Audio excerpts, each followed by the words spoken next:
This is a free podcast from the BBC. For more information, you can go to our website, bbc.co.uk/Radio 2. And come and get it. I've just seen your TV advert for children in need. I know you're a martyr to those needs of yours, so it came as a pleasant surprise to see they're very sexy. Nice one, yes? I suppose, it's not really a talent. It's a kind of little gift, really, to be able to do what I do with the football. So the Sunday papers are screaming that Boyd quit Scotland. I feel your hand in this, Wogan. You've ruined him by pampering him with snorkers and cream cakes. He'll have had his tea. So, at last, old Barrowland is getting the elbow from the land of the long white cloud. No, that's New Zealand, I know. Just testing him. You can stop worrying now that Cully Barnaby... Cully, what are you doing here? Has at last got a big break in our local theatre. Sit Ian Ozenthroat. She's appearing in the Blue Room at the Haymarket in Basingstoke. That play in which Nicole Kidman gave her all not so long ago. Yes, there were cues. Not to be outdone, Cully is completely topless in one scene. She's had her knockers in the past, of course. Brigadier, been there, done it, of Ham Street in Kent. Sir, late on Friday evening, the TV announcer said the next programme, the Jonathan Ross, whatever it is, would contain strong language. Is this a euphemism for people with such a limited knowledge of the English language that they have to resort to foul obscenities? No, it's become fairly traditional now, hasn't it? I mean, I think Jamie Oliver resorted to it. I thought that's the end. And thank goodness for Wake Up to Wogan. Innuendo and filth, yes, but bad language, never. Yes, certain people do have standards. Not very high ones. I recorded the Scottish Children in Need song for 2008 on Saturday. Good man yourself, Willie Eckers-like. It's a remake of the old 1982 B.A. Robertson classic, We Have a Dream. To be fair, there were 51,999 other members of the Tartan Army at Hampden Park, giving it their all. Oh, that's great. Fantastic. If we listen very closely, Willie, I expect we can hear you. Your plangent baritone. It's out on the 10th of November, by which time, after the team's display on Saturday, the dream may well be over. Come on, be of good cheer. It's only the football. Yes, I know. It's life and death. I've just watched the BBC advert for BBC Children in Need. Many of you appear to have seen this piece of exquisite ball control. Should you be changing the appeal this year to banks in need? No, I think the banks have been well looked after. It's the customers that are worried. Surely, if it's time that BBC and other news outlets started dealing with real issues surrounding the apparent crisis in banking, I should think so, Stuart Aitken-Cuddy. We haven't heard enough about it. This question to be faced is not what will be the share price, nor will the government ensure liquidity in the major banks. No, what we really need to know is, will RBS still sponsor the Six Nations Rugby Championship? Financial crisis, Raymond Blanc hits the nail on the head. The nation should take note. Dear Raymond said to one of his contestants last week, and I heard him myself, if an Englishman says he is concerned, that means he is in a state of total panic. Didn't I hear our own darling Chancellor express his concern over the current financial... Oops! Ah, yes. Raymond has his finger on the pulse. Panic over? Oh, really, Mac? I've worked out the solution to the credit crisis. So simple. I'm not sure why it took me so long. Well, Mac, you're a man. Those furniture companies are offering interest-free credit and no need to pay anything back for 12 months. Big business and banks can just borrow money from them and pay it back next year when things have recovered. Even better, they'd probably get a sofa or two or a three-piece suite thrown in for good measure. Will the BBC be cutting out parts of films and programmes which allude to the dire financial situation? Oh, I doubt it. They're enjoying it, I think. If they do, no doubt that bit in Mary Poppins where the little boy goes into the bank and shouts, "Give me back me money!" causes mass pandemonium. That'll have to be cut. So too will the episode in Dad's Army where Mannering finds Fraser's cash under his bed and suggests to Fraser that his money would be safer in the bank. To which Fraser looks Mannering in the eye and utters the immortal words, "I don't trust banks, I don't trust bankers, and I don't trust you." Concerning this bug that will control Japanese knotweed, which seems to be an obsession with the BBC newsroom, I have only 2 words, says beekeeper of New Forest: cane toad. Our Aussie cousins will understand the significance, yes. And so will everybody else. The cane toad was introduced into Australia to try and control the various things that were eating the crops. And eventually the cane toad ate all the things that ate the crops and then began to eat Australia, which it is still doing. Well, I'm in shock this morning. You're in shock, Jan. Well, I noticed that Sarah Kennedy was a bit eggy herself, and I myself... I could be described as testy. No, it's not due to the economic situation or the fact that we're about to be engulfed by Japanese knotweed. No, we have the answer, haven't we? Got this little bug. According to one newspaper report this morning, apart from tips on gardening, cake and jam making, the Women's Institute has brought out a guide to romping. Yes, I saw that yesterday. Somehow, says Jan, the thought of a Victoria sandwich will never be the same. And Pauline of Bradwell, Great Yarmouth. Good morning, Pauline. Has anyone else noticed that since the credit crunch started, we no longer have to worry about global warming? Did it go away? No, it's just hiding for a moment. It's going to come up again. So you wake up in the morning and the crisis carries on with possibly your savings or else your pension gone. But pray don't be downhearted. There's something new to cheer the most depressed of listeners as Wogan hits the air, for on his show The Newsman, a lively cove reports a piece of information which will calm our troubled thoughts. Yes, the scourge of town and country may at last be beaten with a special sort of creature. It soon will all be eaten, and not weed. Once the enemy of citizens and state will not be a weed in England. Digestion is its fate. Hurrah! Yes, the news choked with tales of knotweed, Japanese knotweed, yesterday. You couldn't listen to or watch the news anywhere without getting... It was kind of seen by editors as a balance to the credit crunch and the fear of banks collapsing. So, says Katie Mallet, who wrote that wonderful little poem. Next, the Himalayan balsam, the Huguenot fig, and other intruders, the Johnny foreigners of the weed world.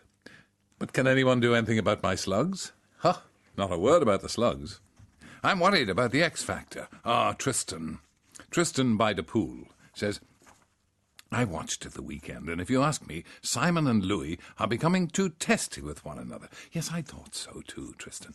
They appear to be on the slippery slope. You can see some kind of big Barney erupting between them if they aren't careful. In my opinion, this would be a shame, as the resultant feud might see them drawn into a bitter war of words, perhaps fought out in the tabloids, and this, in turn, could lead to a spate of daily publicity that might well do the show no good whatsoever. Tristan, you are echoing my thoughts, leaning against an open door with me there. And Kerry Miller of Henley. Early yesterday evening, I drove through the Oxfordshire countryside, admiring the magnificent autumn foliage, the setting sun low in the sky. And there, against the fresh green of the grass verge, sat a brightly coloured pheasant, its plumage magnificent as it caught the sun's last embers. What a truly magnificent country we live in, I thought. And then the stupid bird hopped into the road, and I ran straight over it. Well, that unfortunate Ringo Starr thing that was on his website has certainly brought you out in a rash. As from the 23rd of October, which is my 50th birthday, says Annette Curtin, I've decided that I've too much in my busy life, and I don't want to hear any more of your jokes, anecdotes, Janet and soppy-bearded John. Don't send me any of your TOGs sweatshirts, wood wax or car stickers. I don't want to hear any more of your old blarney. Anyway, peace and love. Peace and love. Peace and love. What do you think possessed him? Hooray for Ringo the Grump. I'm following his lead, says Clodagh Rubbish. I'm here to tell you that any more mail regarding parking tickets to be signed will be tossed. I'm too busy. And peace and love, peace and love. And so they've discovered a bug that'll get rid of the dreaded hogwash. No, it's ragwort, wasn't it? I don't know. Knotweed. Well, apparently it sucks the life out of the plant. Well, surely a daily dose of Radio 2 between 7:30 and 9:30 would have the same effect. At present, says Dombey Shy, Inverness reminds me of one of my favourite Irish songs, The Mountains of Mourne. Oh, Mary, this London's a wonderful sight, with the people all working by day and by night. They don't grow potatoes, nor barley, nor wheat, but there's gangs of 'em digging for gold in the street. Well, Dombey Shy says, as in London, we do not grow potatoes, nor barley, nor wheat here in Inverness, but we have men digging for gold in the street, which is now called city centre enhancement. When the project is finished, we'll have wonderful pavements for which to view city centre shops with their chipboard blinds drawn. It's all before you. It's all before. Gordon Brown should make use of the current mood swing shown by Ringo Starr in refusing to sign anything at all. I propose Gordon should appoint Ringo as main signatory to all future investment banking trading deals. That'll slow him down, says Darren Frost. And, I'm warning you, do not play any more of my records after October the 20th. If you play any of them at all, they will not be listened to. Peace and love. Peace and love. That's from Bongo Spa. I just wonder. I did, Kate and Sydney. I did. I saw that work of art on the news last night. Taking up a huge room, Tate Modern. A row of very uncomfortable-looking bunk beds with a huge, what looked like spider, looming over them. I put my name down for one. Definitely a must-have, Kate and Sydney. I tell you what struck me about it was that it appeared to be in praise of a certain artist, this whole work of art, if you can call it that. And he, she, or it hadn't done any of the works of art. They'd been created by other people. But they were in celebration of he, she, or it. Art. You'll never hear or see the end of it. I really enjoy your show. Well, since the car radio is stock, I have to. But now I've found you on the computer, so I can listen to Radio 2 for longer. And the kids are staying out more too. Lorraine. Good. And there was a clip on BBC Wales last night about the schools, which has banned Marmite and tomato sauce. Is it the same school that just said kids can't have sugar in their tea? I expect this probably to ease their carbon footprint a bit. It showed a group of children eating their meals. Not one was using a knife. They were all using a fork in the left or the right hand. So we're making sure our children don't take in too much salt or sugar, but we can't teach them basic table manners. Disgraceful, says Major Des Austin. Yeah, but that's American, isn't it? You kind of cut the food with your knife first, and then you eat it with the fork. Or if you're really stupid, with a spoon. You're listening to the Wake Up to Wogan podcast from BBC Radio 2. Well, I hear this to be a remake of The Day of the Triffids, says Percy.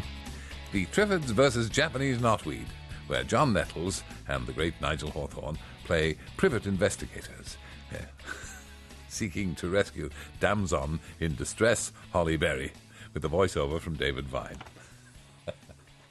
You rascal, you cut up. According to one headline this morning, says Major Paddy, the current economic situation warrants them to declare world in turmoil. It's been heaven. It's been very heaven to be a journalist over the last few weeks, hasn't it? I mean, no problem filling the papers at all. This may be a bit of an overreaction, this world in turmoil, and I couldn't agree more.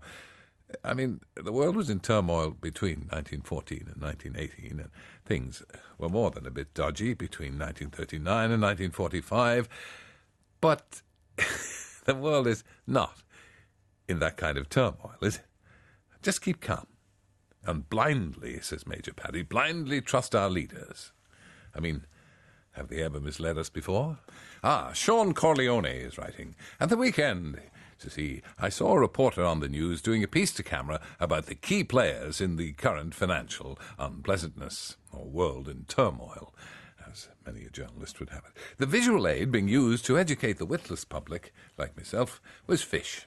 Thus we heard about the big fish and the little fish caught up in the whole business. I think television sub-editors and editors think we're all complete numpties. And to illustrate his subject, there was the reporter, the news hound, out on the streets at a wet fish shop, sporting a pair of blue plastic gloves. When he mentioned the big fish, he picked up a salmon from the slab, and similarly, when the small fish were mentioned, he picked up a mackerel. I mean, you can't believe it. I have to say, speaking as a poor idiot, I found this visual depiction wonderfully enlightening, says Sean. And up until I had seen this item, I had often wondered exactly how a large and a small player in the global money market differed. Indeed, you could say that the scales fell from my eyes. Many of you are tickled by Ringo Starr's outburst yesterday. Peace and love, leave me alone. Brought to mind the time when John Lennon was asked, is Ringo the best drummer in the world? To which he replied, best drummer in the world? Ringo isn't even the best drummer in the Beatles. Rob Sinfield of Nailsworth. You see, I've had severe letters about this. Gloucester Town Council are putting up the Christmas light. On no account, says Rob. Gloucester Town Council. Oi! Should you put up the High Street Christmas decorations before the 20th of October? I'm warning you. Peace and love.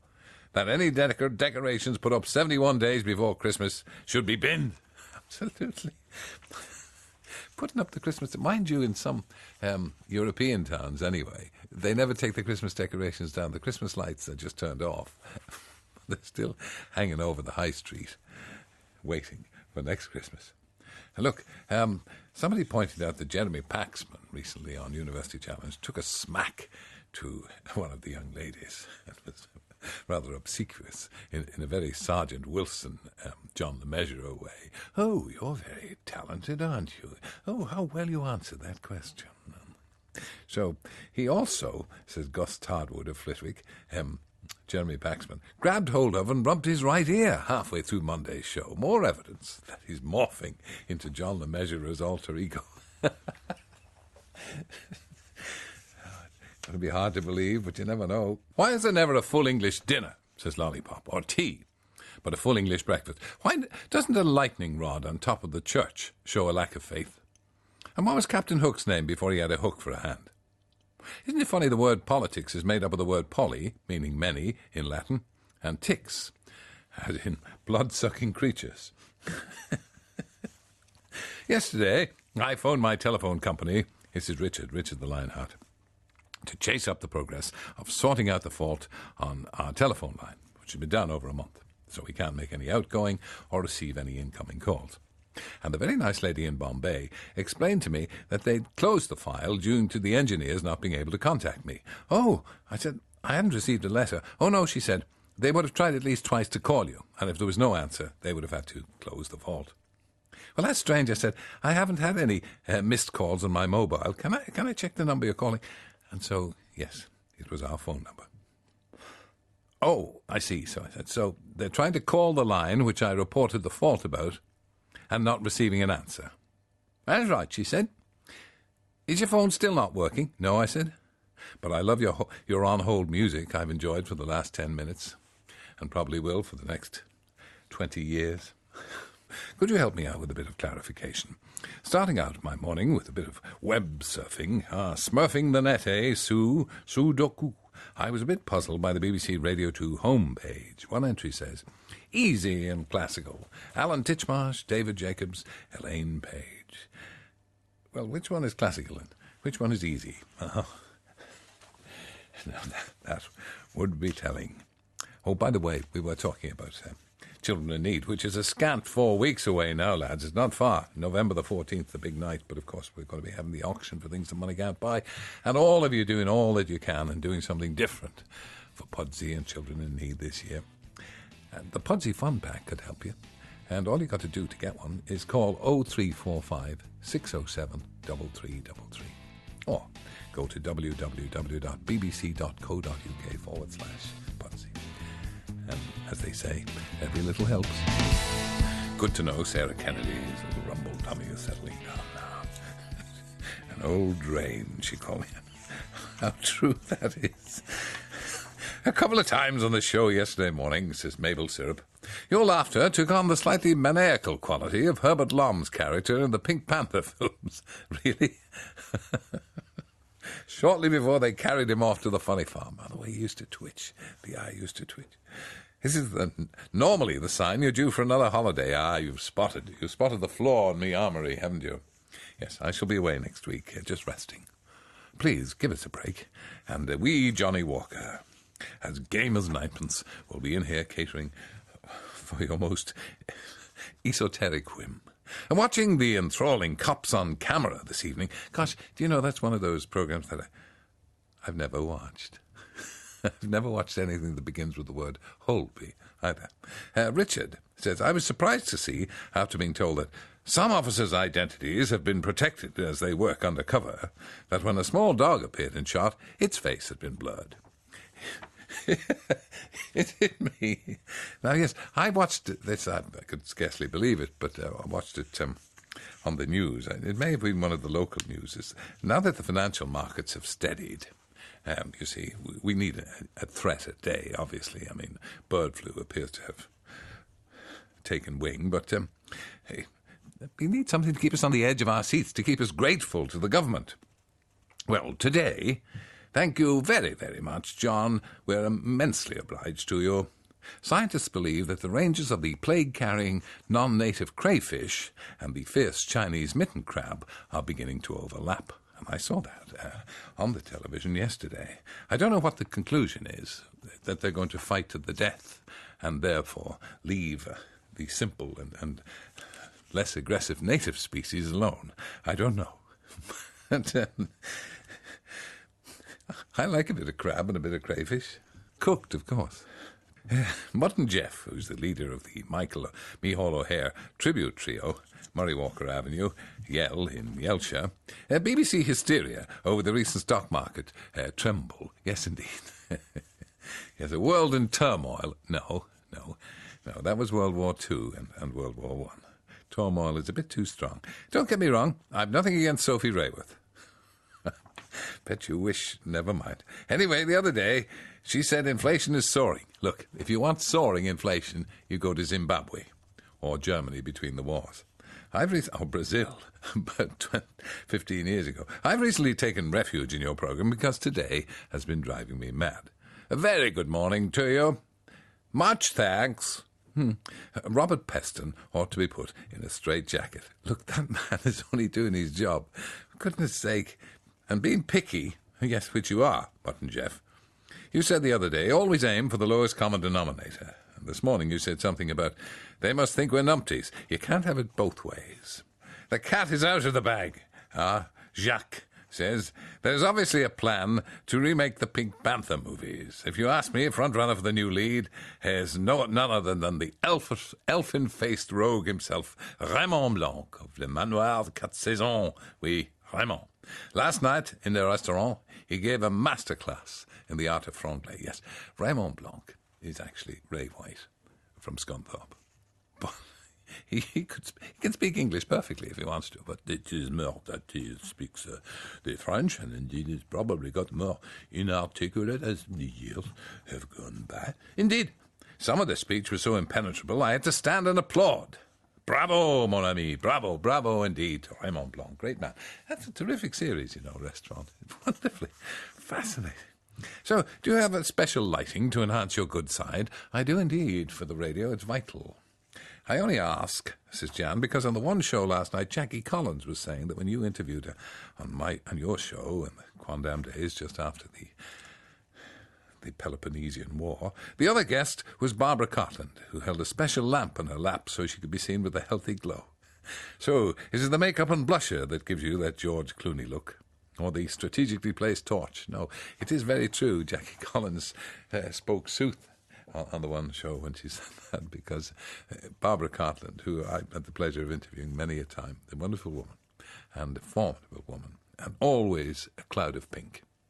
And she used to bring with her what they call a pop, which is a set of lights, 6 bright lights, which were all pink, which she used to strategically place, as it were, to throw under her chin, and gave her an enormous pink glow, and made me, sitting beside her, look like nothing on earth. It's the price you pay. Can you explain all this fuss about podcasts? No, Her Majesty the Queen's name was dragged through this in the news. Well, says Don B. Shy, when I was a youngster, green peas for the garden were a delicacy, and we only ate the peas that... And then there were pods cast in all directions. Yes, thank you, Don B. You and your pods. So, Her Majesty, it's from Dame Allan Neagle of Prince Albert House, North Somerset. Dear Nicholas Witchell, so Her Majesty, God bless her, likes to Google, does she? I wonder if her nimble fingers caress the keyboard and tune into that Wogan Lunatics podcast every week. No, it's one of the best-kept secrets in the BBC, my podcast. After all, she's a self-confessed tog. I prefer that nice young filly, Russell Brand. The Russell of Spring. Thanks very much, Charles. Thank you very much, Charles. We don't do enough thanking here on Radio 2. Many thanks. That was nice, hearing Robert Peston starting the day. Must have been Radio 4. With these doom-laden accounts of markets throughout the world crashing like avalanches. They're like chickens with their heads cut off, aren't they? I'm going to say, you've got the money. Now do something. Why are you panicking? However, have you noticed, BBC Television Newsroom has entered into the spirit of the new austerity by employing people called Hugh. Only people called Hugh as well. Last night, Hugh Edwards handed over to Hugh Pym. Over to you, Hugh. Thank you, Hugh. And then at the end of a doom-laden report, Hugh handed back to Hugh. Hugh. Thank you, Hugh. You're listening to the Wake Up to Wogan podcast from BBC Radio 2. It's Alice in Ordnung. Wie geht's, Togmaster? Wie geht es Ihnen, Alison? Schön. I'm not surprised you're off in your halls. The pressure must be colossal, as all year round you ably perform the important role of chief fossil. Ha ha ha ha, he laughed. Snarled on the other side of his face. Alice Clark also says, so they reckon Fiona Bruce is too sexy to front the Antiques Roadshow, do they? Honestly. Well, you've always been way too sexy yourself for the morning show, but it's a burden you've borne with fortitude and resignation. It's a gift, I suppose, but one that one shouldn't abuse. And she must learn to do the same. Exactly, although actually we should count our blessings. That is Fiona Bruce and not yourself, who dresses in a basque and fishnets for children in need. Now, Blue Peter was all the rage yesterday. Yes, indeed. It almost took over for the excitement of the Olympian heroes, and I thought that absolutely wonderful and only fitting that they should have had thousands of people cheering them for the great triumphs that they achieved in Beijing. But Blue Peter was there, and yes, celebrating his 50th birthday with a live 1-hour extravaganza in the deserted donut. It's good, isn't it, to see the old place have some movement and activity. And there were fireworks, I saw it, yeah, and bands, a host of adoring fans. Proof, if proof were needed, says Nellie the elephant, that radio is very much the poor relation. Where was all the hullaboo when your own little programme passed this very same milestone all those years ago? Yes, so... No, you couldn't. It was just after the Peloponnesian War, you remember, when we passed our 50th birthday. It's good to know that Radio 2 still continues to dominate the airwaves, according to the latest listening figures. And this particular little programme put on 60,000 over the same period last year. But you can, as you know, prove anything you like with figures. And the way I feel about it is, as long as they're in me favour, I believe them. Thanks for your recently drawing attention. David Boker, who, my first ever episode of Coronation, he writes Coronation Street. Good man yourself, Dave, you're a great man. In which Roy lectured Becky about the theories of Goethe. Now, as you rightly guessed, I was hired to improve the show's intellectual content.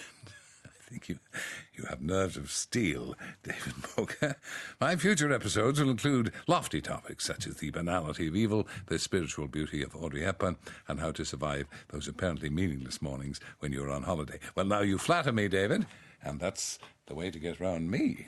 I hear you're off in the holidays again. Well, I'm entitled to the odd week to do a bit of dry stone walling. And wee Johnny Walker, plucky as ninepence, he'll be in here creating mayhem. And I was wondering if you, as an obvious expert on DIY, well, I like to think so, sublimely, you could come round to Hereford and do some for me. Really? Well, the present Lady Windy, it's sublimely Windy, is very good at pointing herself. She raises a single digit and says, you've missed a bit. Yeah. We've all got people like that around us, which is why I don't do anything like that. Further to your other listeners' comments earlier this week about BBC television news being for 7-year-olds, visual aids. It's just that television editors seem to think that they have to have a picture for every story. So, if the economy's going up and down, we have huge, up and down in a lift. You see, because otherwise we wouldn't know what it meant. The domino effect, so you had to see dominoes falling over. Well, last night, says Sarah in Hampshire, I miss a lot of this. In the 10 o'clock news, Huge demonstrated the need for increased liquidity in the market with, you've probably guessed it, an overflowing pint glass of water. But at least it made it Pinot Grigio. You commented recently on the difficulty in trying to please everyone. Well, only an idiot tries to please everybody. I'm reminded of the old Tommy Cooper joke on the subject. Wasn't he a funny man? Well, How we miss him. Alf Time Team Talk says, the Tommy Cooper joke. Well, you stand in the middle... Oh.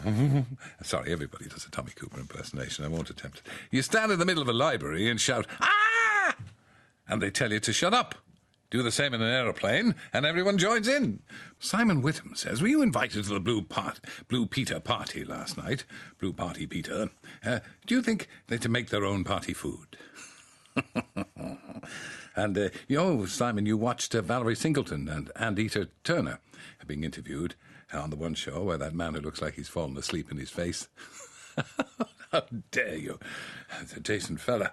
I'd be interested to know, following the interview, whether Anthea made it to the party or whether Val took her outside and beat her up after the appeal. Sorry, I missed that now.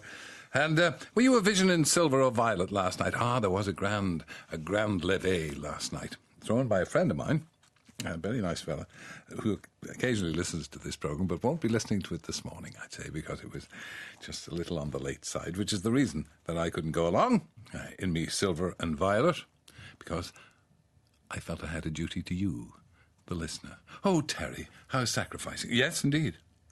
It might have been a bit late for me anyway. The report says that the guests were all given instructions not to turn up before 10 o'clock in the evening, and anyone who was anyone wasn't expected before midnight. So, you're a complete idiot if you turned up before 3 o'clock in the morning. And, of course, it would be kind of who's best about who turned up last. And it appears, according to Major Paddy, the researchers have excelled themselves again. Proof if proof were needed. It appears the brain tells women how much they like chocolate milkshake, and that this can result in them having another milkshake, which might make them fat. I think, says Major Paddy, if the researchers look at men, they might reach a similar conclusion. What do you think? Major, just a hunch, I suppose. Now, look, if you fancy helping us out for children in need, and I'm away for a week, and I'm sure Johnny Walker will remind you, but the Podsy Fun Pack will help you do something different for children in need. And it's at www.bbc.co.uk/Podsy, Pudsey. Or you could call us on 0345 607 3333. Do something for Podsy. This was a podcast from BBC Radio 2. Don't forget you can also download free podcasts for Steve Wright, Russell Brand and Chris Evans. Get more information now at bbc.co.uk/Radio 2. Wake up to Wogan!